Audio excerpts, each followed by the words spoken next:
Hemmeňize salam dostlar. Bugünkü sapağımızda CSS dilini öğretjek. Y nädip goşulýanyny, ýani HTML-i öwrenýäs. Başda men size öwredeýin CSS-iň näme zatdygyny. CSS hem HTML ýaly sayt ýazmak üçin ulanýar. Ýöne munda hiç ýyly logika zat ulanylmaýar.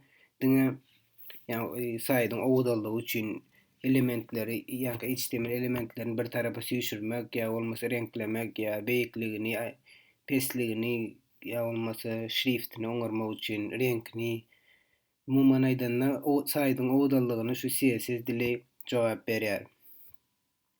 Gelin nädip çatylşyny göreli. Ýani HTML, CSS-iň. Onuň üçin açaýlyň Visual Studio Code. Men şo ýerde size görkezýärmi.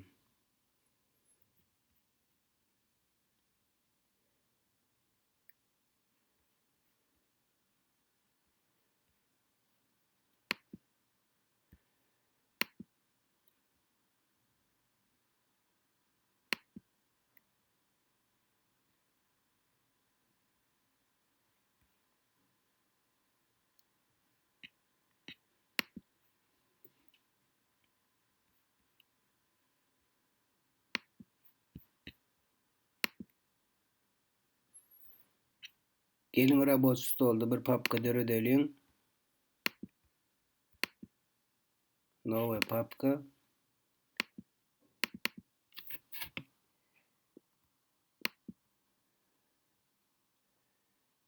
Bu papkany biziň açyk redaktor kodumyza zyňýas.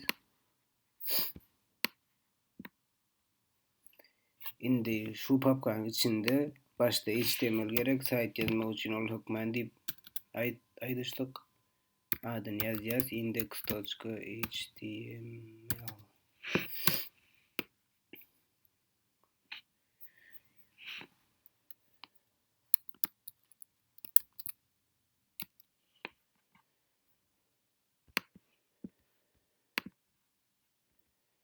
Men häzir yüzleme belgisini basamda polny strukturany açdy. Muny etmek üçin biz siz häzir näprimер ýazmazlyk üçin HTML soň ýapýaňyz şeýdip ýazyp oturmazlyk üçin başdaky şablony bar. Näprimер basýaňyz yüzleme belgisini tab diýen klawiş basýaňyz size uje taýýar kod açylýar. Kod başy saýdym.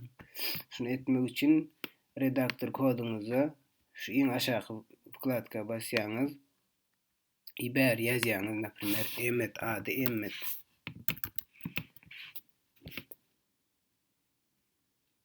Вот, LLM emmet diýipdir. Şuna basýaňyz menne ustanovlen, eger ustanovlen bolmadyk bolsa, düzülmedik bolsa, onda şu ýerde install diýip durýar, şoňa basýaňyz sahrany edýäňiz, soň HTML-e gelip udalil edýäs. Basýaňyz yüzleme belgisini enter bassaňyz hem bolýar, bolmasa tab bassaňyz hem bolýar, klawiaturada taýýar. Indi biz şu ýerde döredýäs CSS file. Biz bugün öwrenjek bolýarmyz CSS, şoň üçin CSS file döredýäs. Style, ady boy bolup bilýär, men style diýip ýazjak. CSS enter basýaňyz taýýar. Indi şu saytda bir kısan söz ýazalyň, näprimер aşa diýin diýdik de. Ýa-da zaголовоктар ýazmak üçin. CSS dilini öwrenýäris. Indi saýdymyzy açyk görýäs. Sahrany etmek ýatdan çykarmaň. Command S ili Ctrl S.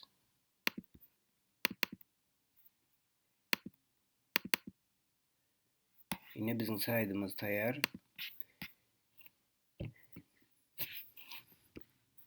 Indi häzir biziň CSS faýlymyz goşulmadyk HTML bäri ol adyen faýl bolupdyr. Şunu şoňa goşmak üçin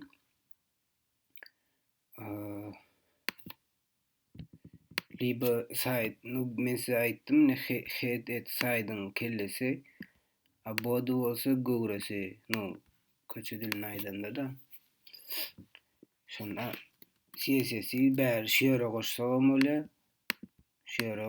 öle yani yapılan badin öňünden has dogrusu häzir goşýarlar head'in içinde.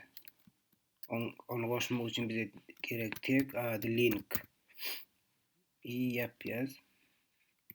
Bu goşu tek del ýeke tek bärde şeýdip yapylýar. Men size aýtdym öňkü sapaklarda HTML5'te beýtip yapmak hökmen däl. Eger yapsaňyz ýalňyşlyk bolmaýar, ýöne aýryldy. Şoň üçin yapyp oturmaň. Indi şuň içinde ýazýas.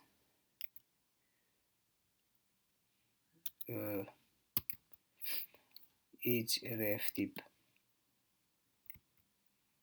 hem CSS ýazýas. href diýendir goşadyrnagyň içinde faýlyň adyny ýazýas. Bizim häzir faýlymyz nowy papkaň içinde HTML, CSS başga faýl ýok. Şoň üçin şeýdip goşulýar. Muny öňündäki toçka bilen sileşi goýmasaňyz hem ýalňyşlyk bolmaýar. Gelin baka prosto görelim işleýärmi işlemeýärmi CSS. Men size soňra öwrederim häzir prosto ýazjak. Häzir näme ýazýarmy unuş bermeň. Men size soň pol düşündirerim.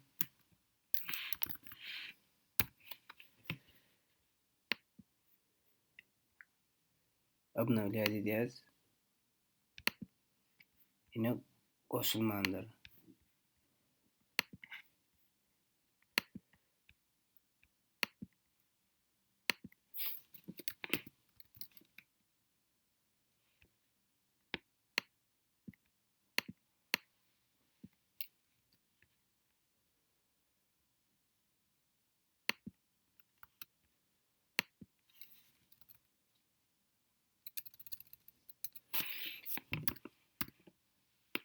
Ýalňyşlygyňyz hökmen gaýtadan barlaň. Ine linkiň içinde şu attribut bolmaly, rel style sheet. Bolmasy işlemeýär. Indi görelim. Ine rengi gyzyl boldy. CSS dogry patgülçen boldy. Goşuldy CSS. Indi bir ýoly. CSS'i aşagda goşsam ol hökmen işler. Hiç ýalňyşlyk bolmaz. Ýöne standart boýunça ýokary goşýarlar. Sahrany edýäs. Görýäs. İşläp dur. Gelin rengini ýitgeden şoňda düşünýär hemme. İşläp duranyna.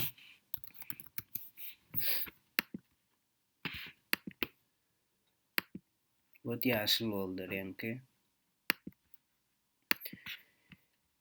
CSS'i mundan başga da häzir biz daşdan goşduk CSS. Daş başga ýerde ýazyp, soňra HTML straniçamyza goşduk. Gelin bärden udalyt edelim. Ýöne biz kursda şeýdip goşmanyny öwreneriz. Men size häzir başgaça CSS'iň ýazylyşyny öwretjek. Bärden öçürýäs. Sağ tarabyna basýas. Delete. Indi sereden görýäs, uly CSS stili ýok, gara ýazgy. Обычно gara ýazgy bolýar başda.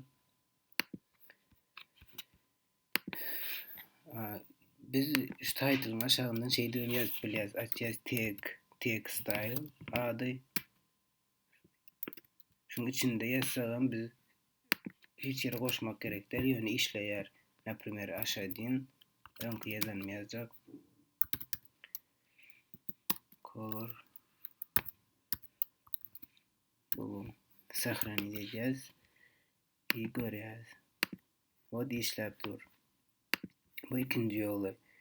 Eger bärde ýazmasaňyz, göni ýazyp hem bilýäňiz. Liboy tag, näprimjer, mundan soň p tag bolmagy mümkin. İçinde bir zatlar bar. Soň ýene bir tag bolmagy mümkin. Div bunun içinde. Aşunýalyk her tagin öz adelyny, öz üçin adelyny stil ýazyp bilýäňiz, näprimjer ýazaýly. Style diýen sözüni ýazýaňyz, soň goşadyrlaryň içinde ýazyp başlaýaňyz. Her ýazanymyz color renkini yetmek üçin eret diýeli. Nokatlatyr goýas y всё. Sahraniyet edýäs. Barlak görýäs, gyzyl bolmaly häzir. Bot işläp dur. Aşagylary renk bermedik, şoň üçin olar gara renkde. Nädip CSS'in goşulyşyny öwretdim. Indiki urokda başlaýas. Nädip renk bermeli, nähil option CSS'in ulanşyny her bir element üçin öwreneriz. Bu urokda şu urokda pakat всё. Hemmeňize hoş, sag bolun.